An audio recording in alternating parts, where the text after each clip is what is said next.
Hey everyone, welcome to Demon Edge Studios, and today I wanted to do a conversion idea video for Feral Orks. This is accomplished by using your Ork Boy kit and a Savage Ork kit for Warhammer Fantasy. As you can see here, our standard boy, he's got himself a stone choppa and a slugga. These guys are really easy to make, and I'll show you guys how to do that. But it's these guys that we're going to be focusing on.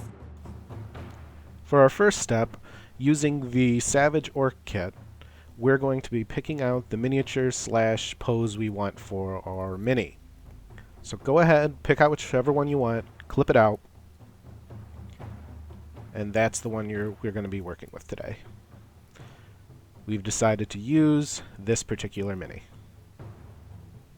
Afterwards, using your mold line remover and model file, go ahead and clean off the mold lines. For the next step, we will be clipping out the left arm. So go ahead, pick any left arm, it really doesn't make a difference, and go ahead, clip that out and clean off around the shoulder blade portion. Next, using your model glue, go ahead and attach the left arm to the orc torso.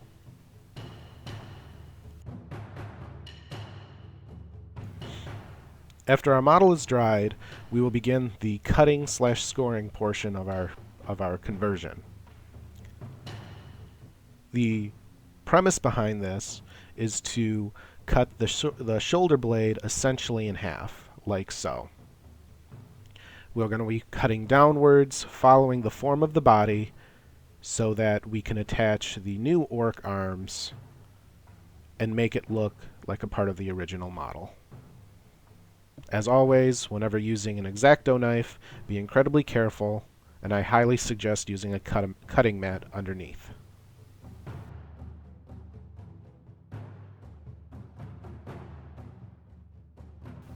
The goal of our next step is to add the left arm. To accomplish this, you simply find the left arm you would like to use, glue it, and attach it to your model.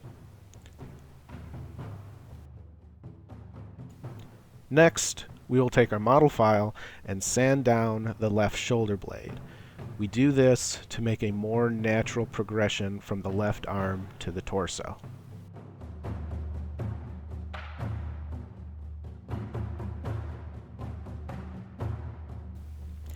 Next, we want to add the right arm or the shoulder arm to the model.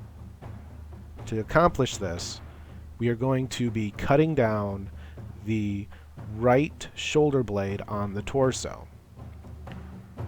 This portion of the conversion takes a lot of trial and error, and you want to do it in much smaller bits instead of taking one huge chunk, because you don't want to take too much off.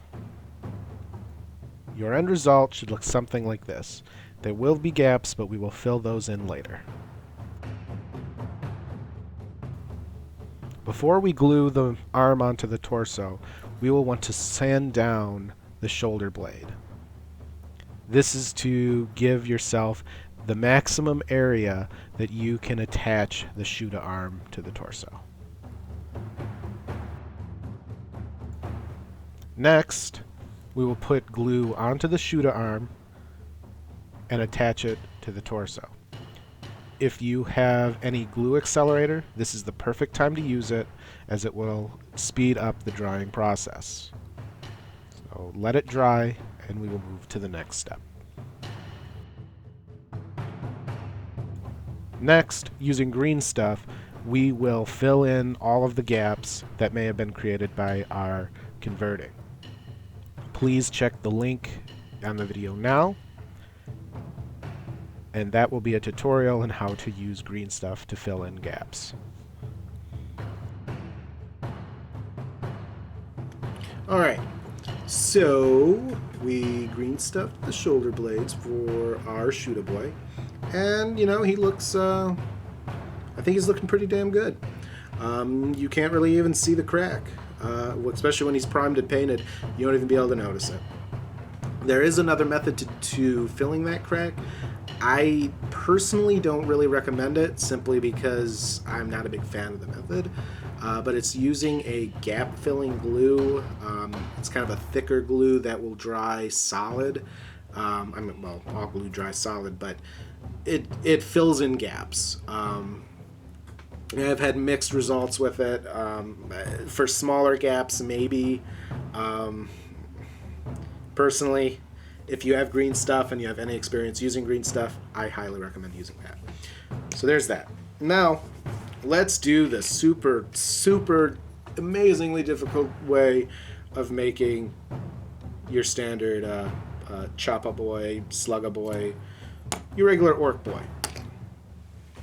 Grab yourself a Savage Ork. We grabbed ourselves a Savage Ork. Oop. Grab yourself a corresponding arm. Go ahead, glue said corresponding arm onto said Ork. So now we got ourselves a standard running pose Ork boy. Now this is going to work with if you want to put an Ork boy Choppa in the Ork's hands, if you want to use the Savage Ork weapons. I'm going to be using the Savage Ork ones just because it looks more feral. And but we're still going to need the Slugga part. So this is the most complicated part. For this, let me zoom in instead of out. You take your Ork, your Slugga arm, I mean. You chop it from like right on the wrist. You're just going to cut right through. Make sure you have a cutting pad or something. It should leave you with something. It should leave you with something like that. Now, bear with me, guys. This might be difficult. Put a little bit of glue on that wrist. Spray our Ork. And then put the gun. You just give him a hand transplant. And there we are. Now all we do is just finish up the model, and we got ourselves a Feral Ork boy. So, well, anyways, guys, I'm going to wrap that up. Hopefully you found this informative, gave you guys some ideas on how to do this. If you liked it, please like and subscribe. I really appreciate it. If any of your friends might like this, please share with them. Every little bit helps for me. And yeah. So anyways, guys, thanks a bunch for watching. And until next time, happy gaming.